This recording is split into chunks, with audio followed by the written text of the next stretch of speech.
everybody, Caroline here, and I'm coming to you from a very special place. You can see behind me this beautiful building, and that, ladies and gentlemen, is Salisbury Cathedral.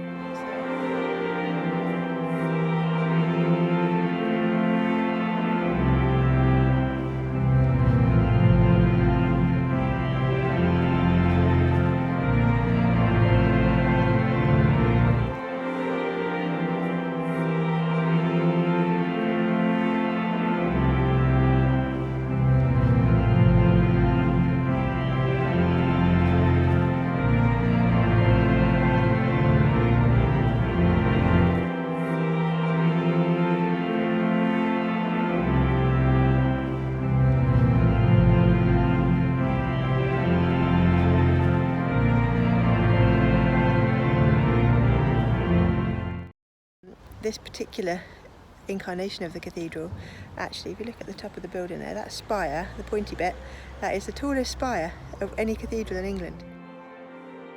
Pretty special building, it's absolutely beautiful. A few little fun facts for you.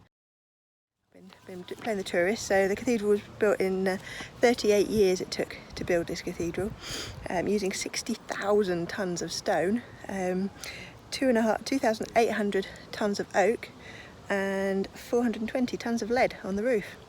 The spire is Britain's tallest, not England's, Britain's tallest spire, and the spire itself weighs 6,500 tonnes. Ooh. The cathedral close and the cloisters, Britain's largest close and cloisters, and apparently in 1991 Salisbury was the first cathedral to found a girls' choir. There you go, folks, fun facts for you today.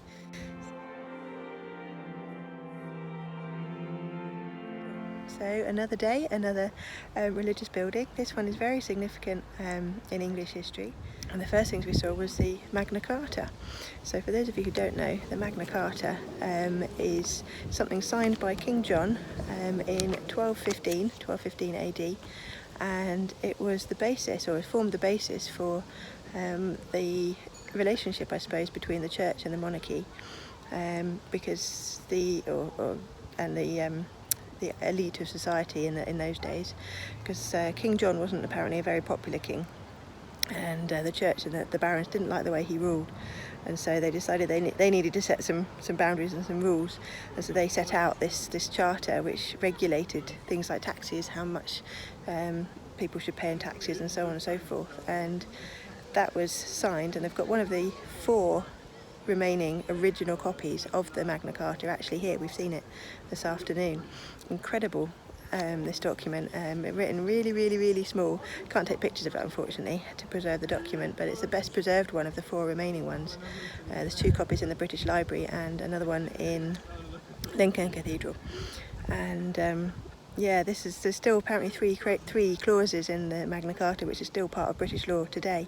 So this is where I guess it really kind of started.